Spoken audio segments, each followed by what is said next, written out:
We released Titanic 20 years ago. It seems like a lifetime. But I remember everything like it was yesterday, from the first dive to the wreck to our last day of production. We were creating a living history, so I needed every detail as accurate as we could make it.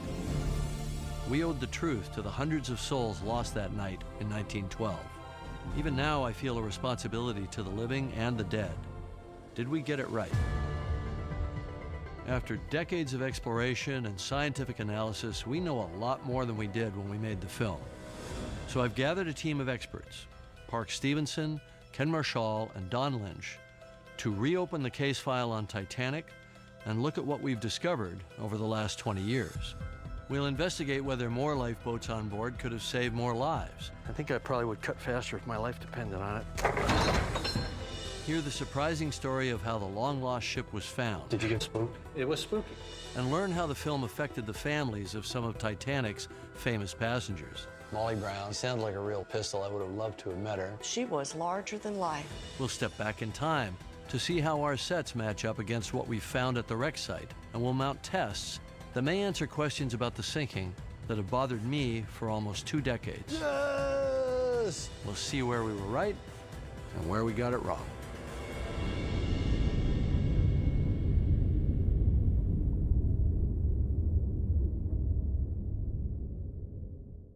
Background and action.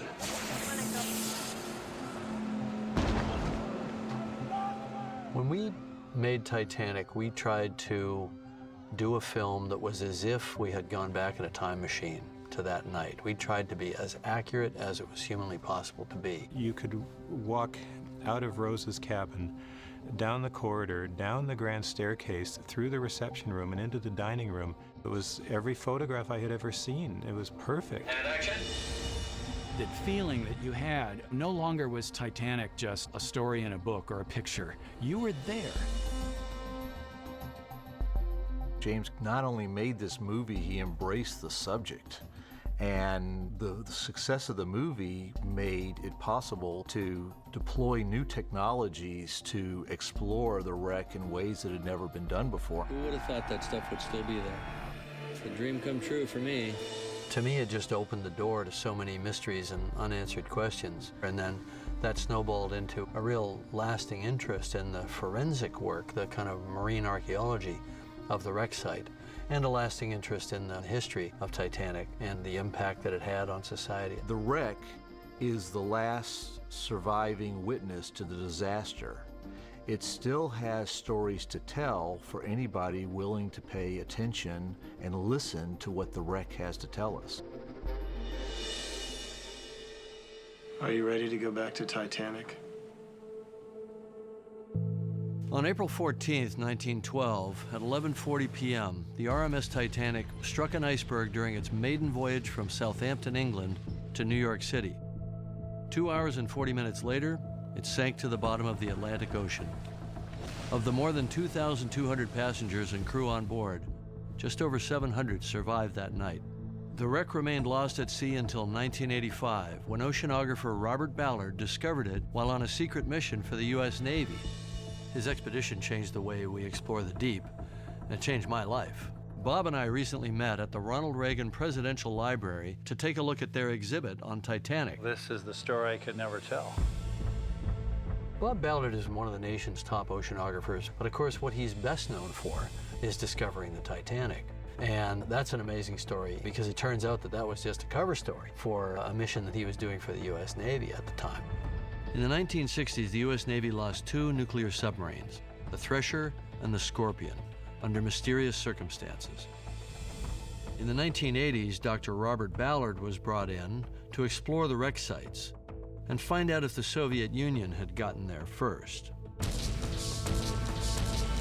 My mission was to go out to both the Thresher and the Scorpion and completely document 100% of the wreckage. As it turns out, Ballard found the missing subs and completed his mission so quickly that he still had 12 days left to search for Titanic. It was actually mapping the wreckage that told me how to find the Titanic. When the Thresher and the Scorpion imploded, all these pieces came falling down to the ocean floor. And so as it was falling down, the currents carried it. for over a mile. It was a comet of debris. So instead of looking for a Titanic, I looked for its debris. When the Carpathia got the distress call, it was down here, headed to the reported position. Ran into them early. Ahead of schedule. Yeah. So I said, what's the air celestial navigation back of 5 miles? So I said, let's go another 5. It has to be to the north. Yeah, right. So then you just run straight north. But so I run east-west lines to intersect, across the, to intersect, but space them 0.9 miles. Yeah. And if I don't get it, interspace them at half. You already knew that at that depth, the debris field would be Roughly more a than mile. Yeah. So I cheated a little. I said, let's do 0.9. That's pretty smart. And then if I don't get it, I'll just interlace. Yeah, right. So we began running lines back and forth, and on the 9th line, hit the debris. You didn't know it was Titanic stuff until you saw the boiler. Correct. Wreckage. Bingo! Yeah! Somebody ought to go get Bob. For some reason, then I just wasn't sleepy. And the knock on the door, this is now at 2 in the morning, and the cook stuck his head in, and he said, the guys think you might, and he didn't even finish the sentence, and I was past him. And I got into the command center, and just as I entered the command center, they went over the boiler.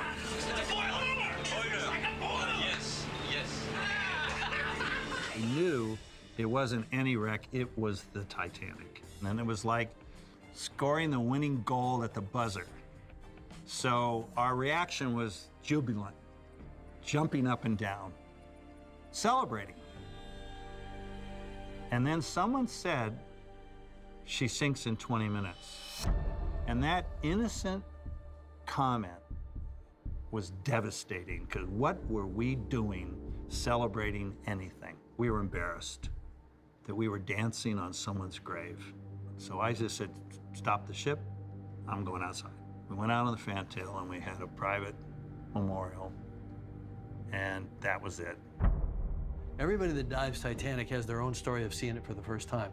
And probably the most frequently asked question to me is, what was it like seeing the wreck for the first time? I get asked, what was it like? And I always want to tell them the story they want to hear, which was there she was in, this beautiful, stately ruin coming out of the darkness. That's not what happened. No. It's Oh, like I a remember cliff. when this was where we came in, we landed here. And It's a cliff. The wall of China. I mean, it's just a wall. And the first thing I recognized was the anti-fouling paint. Yeah, the red paint. It was still pink, and I said, too bad they didn't paint the whole ship with that stuff. And the bilge keel is sitting up on top of the sand. It was back here. right there. Yeah. And then the pilot, he said, we got to go. Yeah. So he dropped his weights, and then we began our ascent. But then these eyes. Yeah, which is your lights kicking back. Your lights, all the eyes of the the people were looking at us. Did you get spooked? It was spooky. Yeah. Because we were now in free ascent. Yeah. There was you couldn't stop. You dropped all your weights. Yeah. And it was just all these eyes, and then we cleared it. It was amazing. That's pretty much what it looked like to me the first time, except we were down here someplace, and we came in on her right about here. Yeah. And we had come across this bermed up mud. Yeah. He came up, and we just cleared here, Yeah, right. and then we wound up sitting up here. Yeah. But there's also nothing cooler than coming up on her from the That was our second time. That's the money shot. And that's the money shot Right. looking up. We did it for fake in the movie, and it's the transition shot where it goes into 1912. Yeah. So we come past Old Rose's face, we come to that shot of the stem, the vertical bow, and then we transition into 1912, and we crane up over it, and we see the whole ship. Watch your mate there, sir. Come on, get a rope.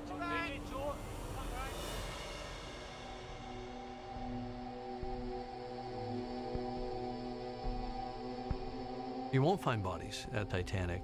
You won't find skeletons. The bones actually dissolve into solution very rapidly at that depth. What anybody who's explored the wreck finds is pairs of shoes.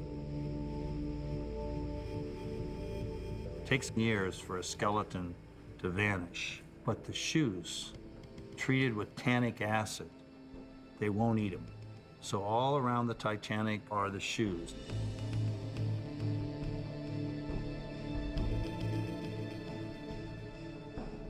There's a scene where we were filming and we came across a pair of women's shoes. Yeah. next to a pair of girls' shoes. These were people. These were people. Those shoes got to the Those bottom double on people. They were in their cabin. Yeah. Because the cabin was all around the destruction of it. And there was a hand mirror next to them. Yeah. And a comb. Yeah. And then a bone comb. So I could imagine her holding the mirror as her mother combed her hair and then put the bone comb Create in. a whole story. This is the human element. This is what people touched. It's what they lived with. Amazing.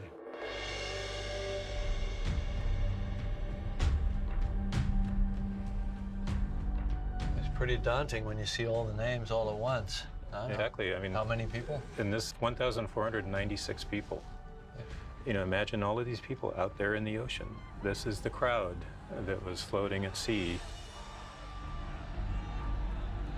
You know, you get so into the forensics of it, you know, and studying the wreck and the breakup of the wreck and discovering the artifacts and so on. You really lose sight of the human tragedy sometimes. I know that was an epiphany for me when I was there at the wreck the first time. You know, how that hit me. And I'd been studying it for months, you know, but it wasn't out of remove. It wasn't a myth anymore. These were real people. Yeah. Everybody had a family somewhere that's probably affected to this day. Hi, Paul. Is the great-grandson of Isidore and Ida Strauss. I know their story well. I wanted to meet with the families of Titanic victims and survivors, to hear their stories and learn how they felt about how I depicted their ancestors. I started with Paul Kurzman.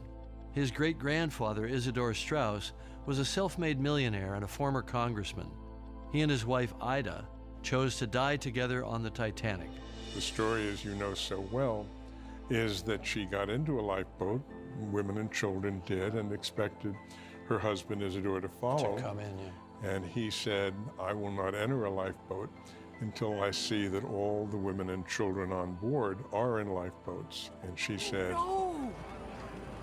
We've been together for 40 years. And where you go, I go. Don't argue with me, Isidore. You know it does no good. we will be on the ship together as it goes down. We will die as we have lived together. When they found Isidore's body, they found a locket with the initials Isidore Strauss. Here is a picture of their eldest son, Jesse, and here is a picture of their eldest daughter, Sarah. Grandmother. My grandmother. Your grandmother. So that's what he kept close to his heart.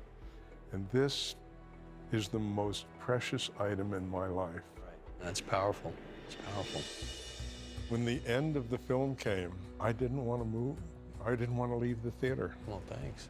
I was captured. It was really the accuracy, the work that you did as director toward ensuring authenticity. It wasn't of the just me, film. though. It wasn't just me, because once we had dived to the wreck, everybody who came aboard, production designer, costume designer, everyone felt that we had to live up to that standard.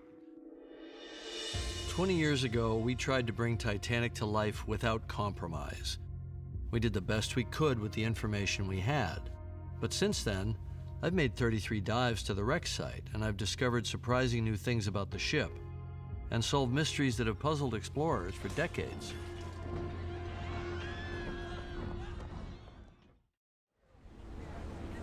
For the movie Titanic, we unearthed every known photograph, pored over architectural drawings, and built our ship rivet by rivet, making sure everything was in its rightful place, as was known back in 1996. Today, at the Reagan Library exhibit, we'll look back at some of our film sets armed with ROV footage from my 33 dives to the wreck to see what we got right and what we didn't. It's quite proper, I assure you. This is the sitting room. Wow, so they've completely rebuilt the set. You know, I haven't seen this since we made the film 20 years ago. Great? It's great, yeah. This was like one of our first couple days of shooting. One of the very first things that Kate Winslet and Leonardo had to do was, you know, get naked. We were inspired by this Regency motif that was known to be on Olympic and known to be on Titanic in other rooms. And we placed it into the portside millionaire suite, the three-room suite, because nobody knew what was in there. We didn't know that at the time. I was working in what was not known. The crazy thing about all this is we made the movie in '96, and in 2005 we got into the Strauss suite on B deck, and it looked just like the fake set. That the most excited I've ever seen you. Oh man, that was like I was geeking out. Oh, say it's not the clock. It looks like a clock to me. Say it is not the clock on the mantle. Oh my God! And look at the this woodwork. Is outrageous. It was just sitting there. It was utterly surreal. It was like a little bubble of perfect preservation. Oh, it's unbelievable. If you wrote a screenplay with that, it's almost, you know, like pushing it. Yeah, sure, the clock's going to still be sitting on the mantle. It was. Of course, it was attached for heavy seas in the North Atlantic, but that nothing hit it, that no furniture floating around the room. Took it out or broke the glass. Exactly. That clock holds an important forensic clue. That clock has the time that this cabin flooded. Right. And we know the times on the chronometer on the bridge, so if we can get the time off that clock and match it to the time on the bridge chronometer, we have the rate of Titanic sinking. You're telling me I got to go back down there? Well, there's some muck on that thing. We need to clean it off and see what it says.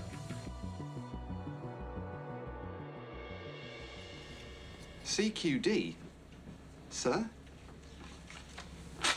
That's right, CQD, the distress call. That's our position.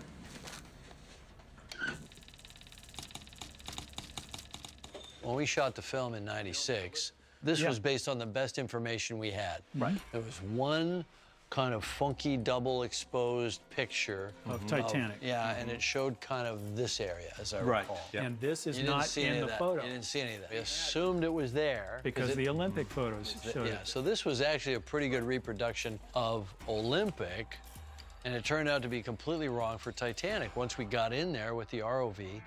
So we kind of got this part right, and we got this part completely wrong, because this is all actually in a separate room, the silent room, right? The thing is, these guys were heroes. I didn't have time to get it into the film, but the wireless operators were like the hackers of their day.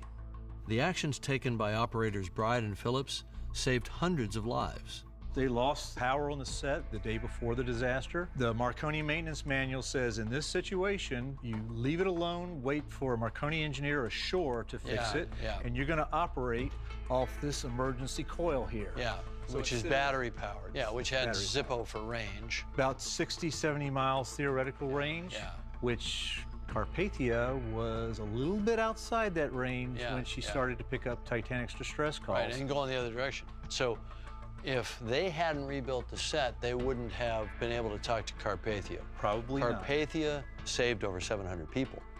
The point is, they wouldn't have been saved if these guys hadn't disobeyed the rules.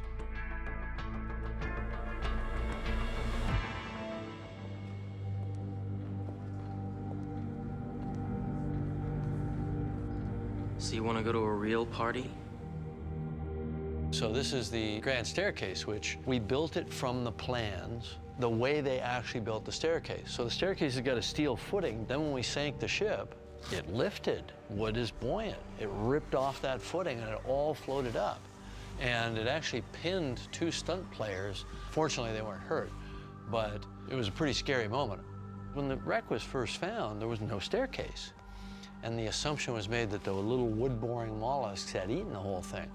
But then we couldn't figure out why all the columns and wall paneling and everything on the D-deck level and so on were still there. And this is so substantial. I mean, this is solid oak. Oak is one of the strongest, densest woods. Yeah. And even if the wood had disappeared, where did all those iron balustrades go? Yeah, exactly. So we went down and we looked around the bottom with the ROV. We couldn't even find remnants. No. Couldn't find remnants of the balustrades. We couldn't find remnants of the stairs or any of that stuff. So we thought, it floated out. It was an interesting, you know, kind of art imitating life. Yeah. Where exactly. If we hadn't made the movie, we wouldn't have come to that answer, I don't think.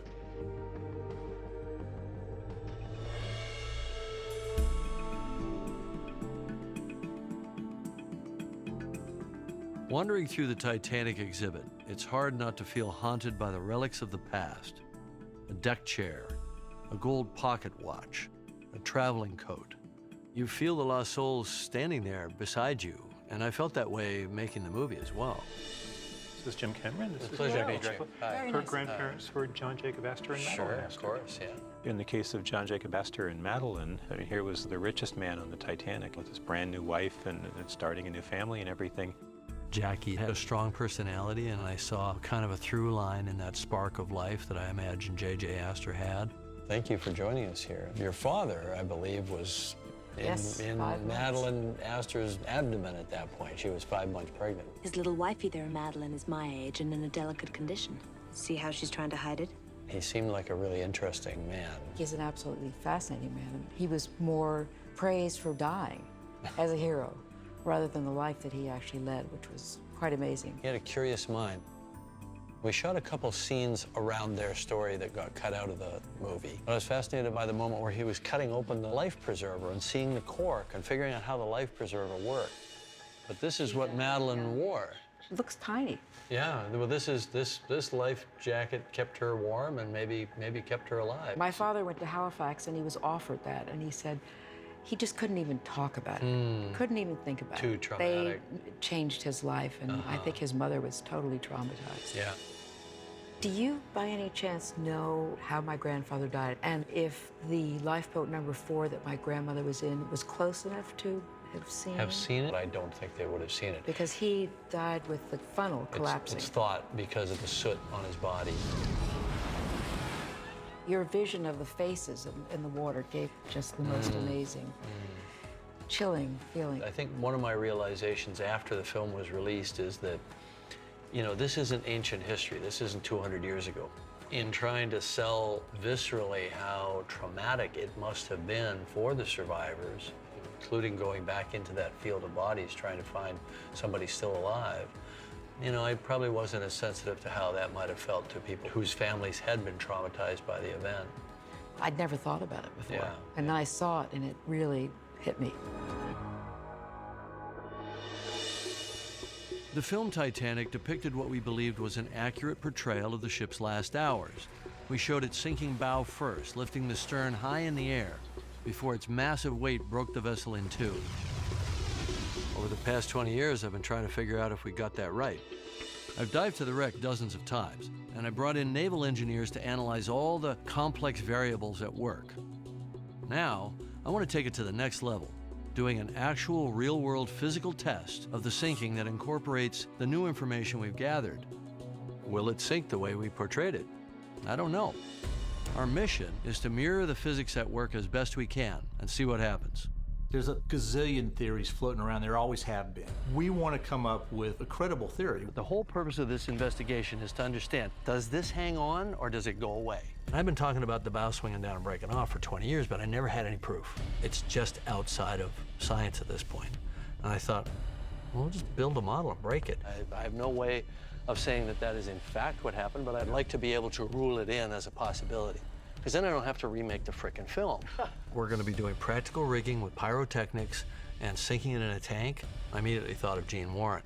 I've known him forever. We've done a few projects together over the years. Let's think about what would be the best way to help hold that up when this breaks. He wanted us to do a disaster forensics on really what happened when Titanic sank. Because water is water. Water doesn't change its dynamics. Let's see what the bow does, let's see what the stern does, and recreate what might have happened. I've been wanting to do this damn model test for a long time. I knew that trying to incorporate all the lessons we'd learned about the sinking into a single model test wouldn't be easy. Well, that's not what I believe happened. But I was about to find out just how hard it would be. You're not following what I'm saying.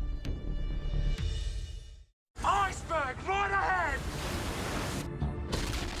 For over 20 years, I've wondered why Titanic went down the way it did.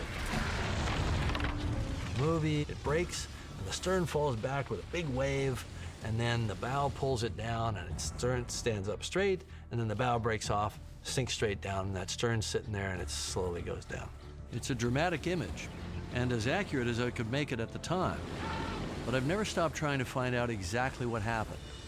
Over the years, our little analysis team has used a wide variety of source material in order to try and put together the pieces of the puzzle that is the sinking of the Titanic. We know from the wreck exactly where the steel broke, right to the rivet. Jim's exploration of the bow section has fine-tuned our understanding of what was going on during the flooding and during the descent to the ocean floor. We got a mast that's knocked aft. All of the B-deck forward-facing windows, broken, broken, broken.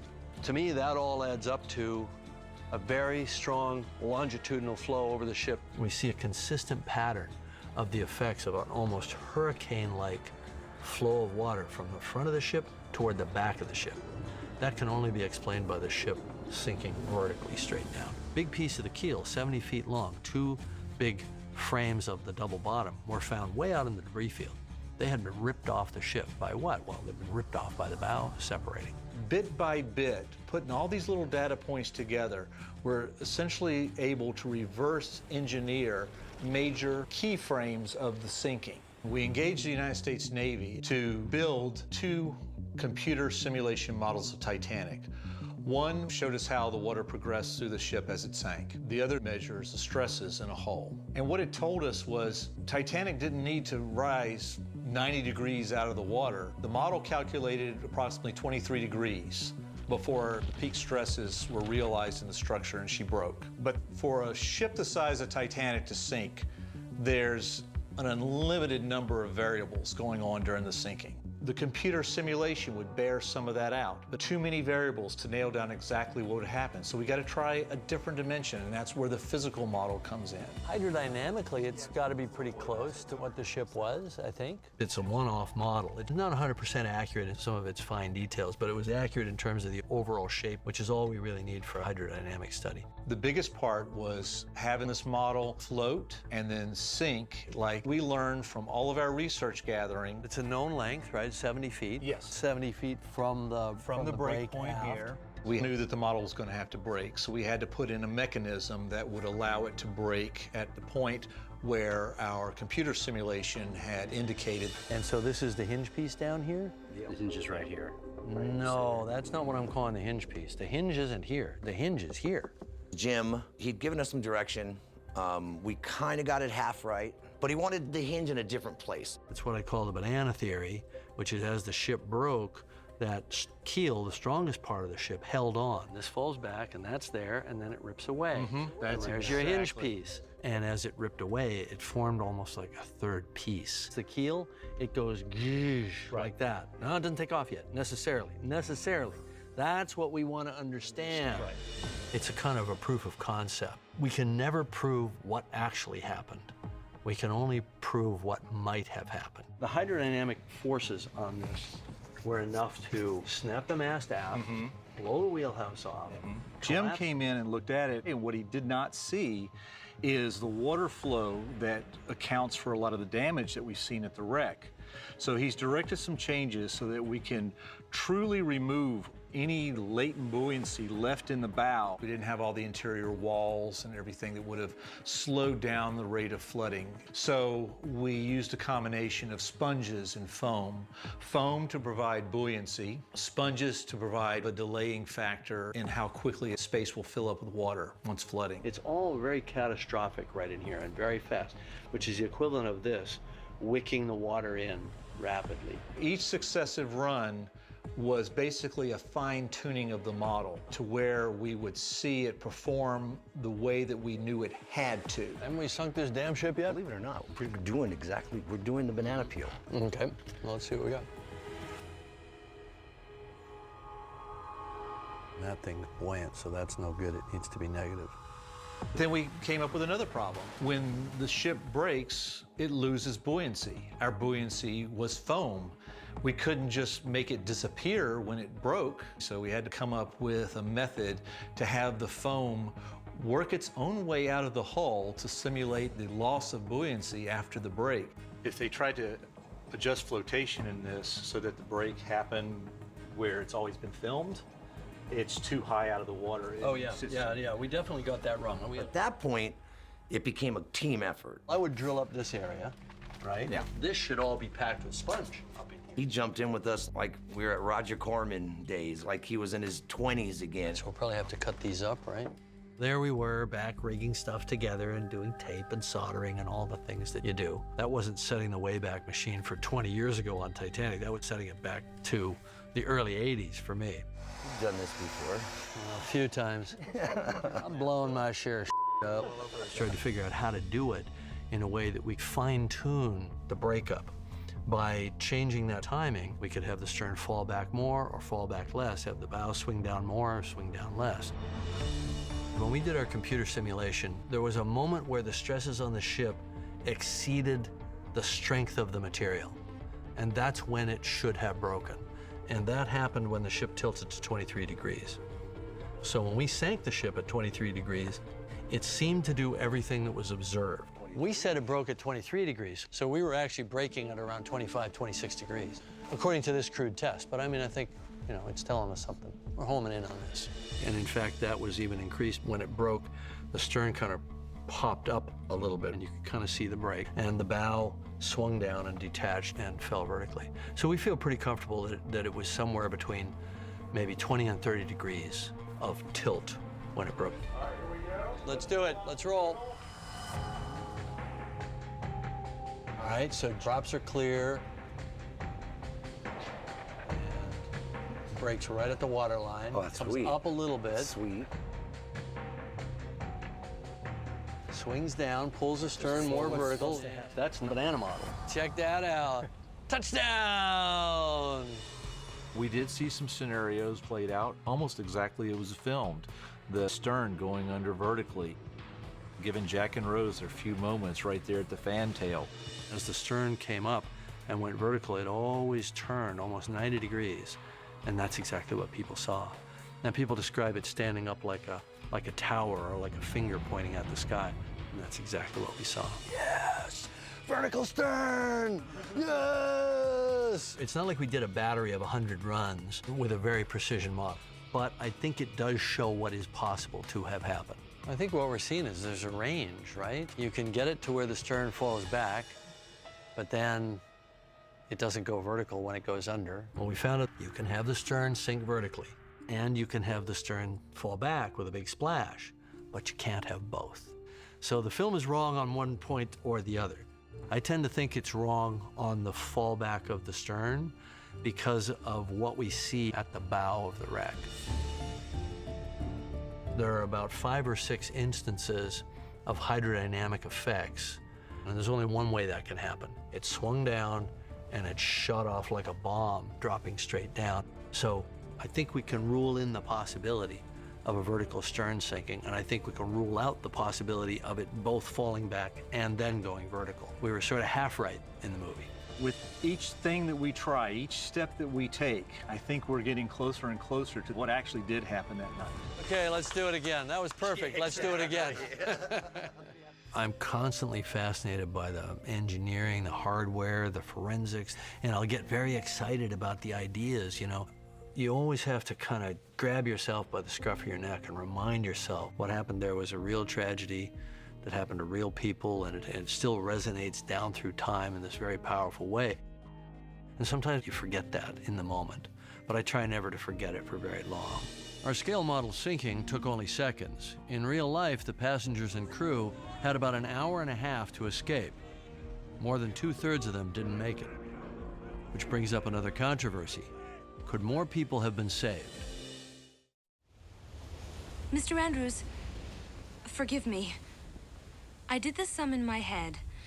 And with the number of lifeboats times the capacity you mentioned, forgive me, but it seems that there are not enough for everyone aboard. About half, actually. Titanic carried 20 lifeboats, but they only managed to launch 18 in an hour and a half. Now, we've all been told that if the ship carried more boats, more lives could have been saved. But would that really have made a difference? Could the crew have launched more boats in the time they had? I've wondered about this for a long time, and we never tested it until now. So what we did was we took a replica lifeboat left over from the movie with a set of davits mounted atop a platform that was tall enough to represent the height of the promenade deck, boat deck being up on top. Got a crew to man and lower the lifeboat so that we could see how long it took. We figured that it would take about 2 minutes to roll the canvas back on these lifeboats. Oh my Cover! So we preset our clock to 2 minutes. Okay, so the ropes are in, and you guys know what to do, right? To get them flaked out on the deck? You're gonna do that sort of there and there, so we need to stay out of those? No, we can put it right there. Well, put it where you would have done it if you were really on the ship. Okay. And if we're in your way, then move us out of the way, because we're curious passengers, and you're having to yell at us to get out of the way. Politely, of course, because we're also, you know, rich passengers in the first class of area of Titanic. So when we say go, ready the boat, and then tell us when it's ready, okay? Yeah. Bring lines on deck. Clock is running.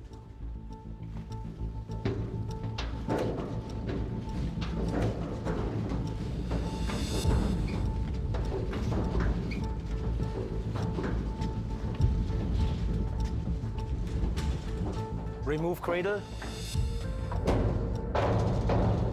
Swing boat out. Yeah, you can see how geared down it is on that lead screw. It takes a lot of cranks to get that davit to move just a few feet. Keel cleared. Keep cranking. The other thing you notice was the voice commands by the officer coordinating the two sides. And in the beginning, with that steam going off, they're going to have trouble hearing. Somebody would have to yell back and forth, or somebody just have to see the other guys working and just imitate, because they couldn't hear anything.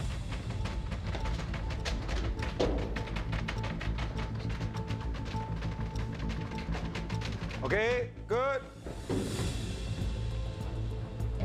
Lower boat to embarkation deck.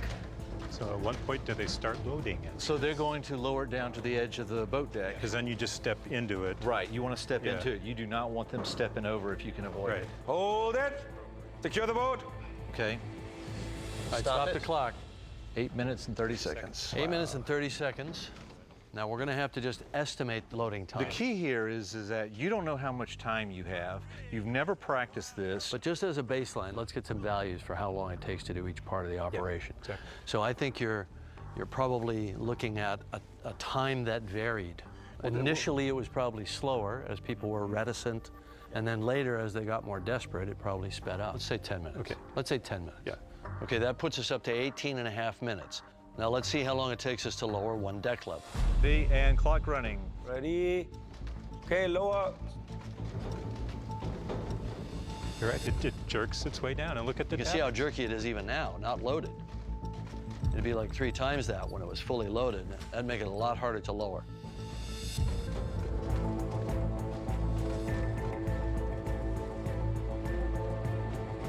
Okay, hold it. Okay, stopping the clock. So what was that? Just shy of 2 minutes. Just shy of 2 minutes. Okay, so that's 2 minutes to go 10 feet. It's another 50 feet to the water. So we have to add another 10 minutes. So that's 30 minutes, 30 seconds. And they were working simultaneously. They were loading passengers in while they were cranking out the next boat. Right. Then our times can telescope somewhat. When you start multiplying it out, it should have taken more like 2 hours. From the time the lifeboats were ordered, launched, you had about an hour and a half. However they managed it, they had just enough time to get those boats away. Not quite enough time. Yeah, not quite. The truth is, the last 2 boats, the last 2 collapsibles were washed off the ship. They did not have time. It's actually pretty amazing that they managed to launch as many lifeboats as they did. And what made it even more challenging was that in the final stages of Titanic's sinking, the lifeboats were being launched right on top of each other. To avoid being crushed, men were cutting the ropes connected to the davits with pocket knives. I mean, I wanted to see for myself how difficult that was. Let's raise up one end of the boat in contact. About 1 inch out of the cradle, and then they want to cut one off the ropes. Okay. No, I was thinking more like a foot. Let's do an action shot. Let's raise it up a foot, guys. All right, so who's gonna do the honors? What, somebody has to go into the boat? I'll do it. Whatever happens, Jim, we'll get it on film. Exactly. Let's go. Clock running. All right. Jeez. Is this an actual knife? It should have been a really sharp knife. And it's sharp. We do know this type of knife was used. All right, I'm gonna go with your expertise. I think I probably would cut faster if my life depended on it. It's promising. We're getting close.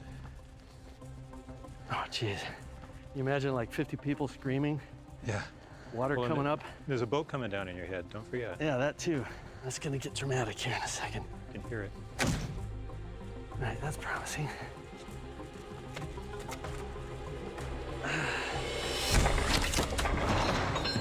Beauty. And we're free. Yeah. So how long did that take? 140. I would say if my life depended on it, I could probably shave about 30 seconds off that. And you go for a ride. I think if you had more lifeboats on that ship, they would have just gotten in the way, and it might have cost hundreds of lives.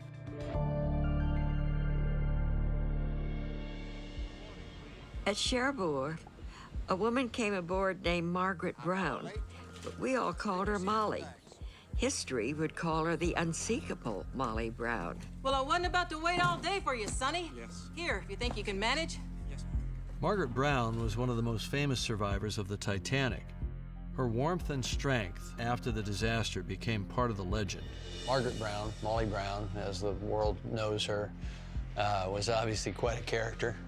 She sounded like a real pistol. I would have loved to have met her. Seems like you've got a little bit of her gene of vivaciousness. Oh, that's nice of you to say. She was intelligent. She had like that emotional intelligence to read the situations, and I really like that. The fact that she was in boat 6 with the guy that was at the helm when they hit the iceberg, the guy that was in the crow's nest who should have spotted the iceberg maybe a little bit sooner, and then the helmsman, Hitchens, he refused to go back and got into a real tussle with her. There's plenty of room for more. And there'll be one less on this boat. If you don't shut that hole in your face!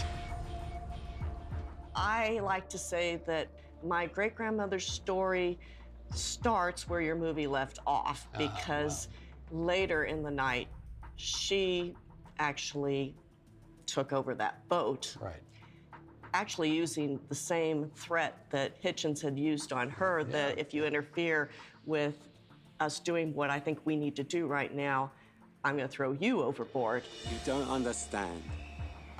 If we go back, they'll swamp the boat. They'll pull us right down, I'm telling you. Knock it off. You're scaring me. And they told me that he had said during his lifetime, Mrs. Brown could have gotten into any boat that night. Why did she have to step in mine? Well, she was very confronting with him. He was at the helm when the ship hit an iceberg.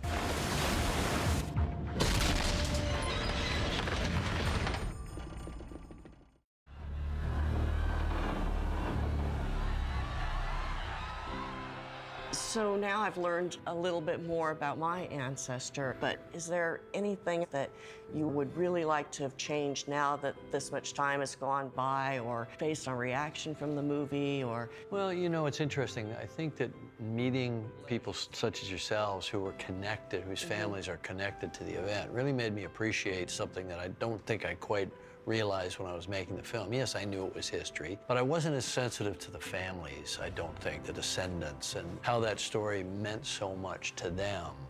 And in the case of First Officer William McMaster Murdoch, I took the liberty of showing him shoot somebody and then shoot himself. He's a named character. He wasn't a generic officer. We don't know that he did that. But, you know, the storyteller in me says, oh, I start connecting the dots. He was on duty. He's carrying all this burden with him, made him an interesting character. But I was being a screenwriter. I wasn't thinking about being a historian. And I think I wasn't as sensitive about the fact that his family, his survivors, might feel offended by that. And they were. And, you know, I feel like I should have made him more of a generic character then, and then it could have been any one of a number of people who were at that place at that time. What was that, Mr. Murdoch? An iceberg, sir. When we would go out on an expedition, we'd wait till 11:40 at night, which was the moment the ship hit the iceberg, right at that exact spot, and we'd go out onto the bow of the research ship, and we'd raise a glass in honor of the passengers and the crew of the RMS Titanic. And so I would just like to propose a toast to you, the descendants, and the representatives of that history. And thank you for sharing it with us. So, to your ancestors. These are people that have grown up with Titanic in their family. and it's kind of always looming over them, and it means something to them, and in some ways it's defined them. To an entire global community of Titanic enthusiasts and historians, these people are passing on the torch of what their family knows. To making it count. Jim Cameron's Titanic was beyond anybody's expectations. We knew when we were working on it, it was going to be epic. What a great setting for a love story. This fantastic shipwreck that has fascinated people for decades anyway, presented so vividly and so accurately. To go back there is to risk being pulled down into that icy water with them. So it's really a choice between your lives and their lives. James Cameron brought Titanic back to life, as I have tried to do through my entire life with my paintings. And you can't put enough value on that. I knew the old lady in her grave. That's the Titanic I knew. Jim showed me this beautiful young woman. We sailors tend to think of ships as women. He showed me that beautiful ship. I just loved it. That movie used Titanic as a stage to tell a teenage love story. It wasn't meant to be a historical narrative, but it created a passion in Jim to follow up that movie with actual expeditions to the actual wreck. And because of that continued interest that goes way beyond a feature film, we have made discoveries and learned things that have actually changed the history and our understanding of Titanic. I just really was fascinated by Titanic, the story, the archaeology of it, and just wanted to know more. What happened that night in terms of the final moments of the ship and the breakup, the way it sank. We will never know exactly what happened, but we can say what is possible to have happened. Titanic wasn't just a story. This was something real. This really happened to real people. And we need to honor those that died and their families. I think it's important for filmmakers to understand that responsibility and actually get it right.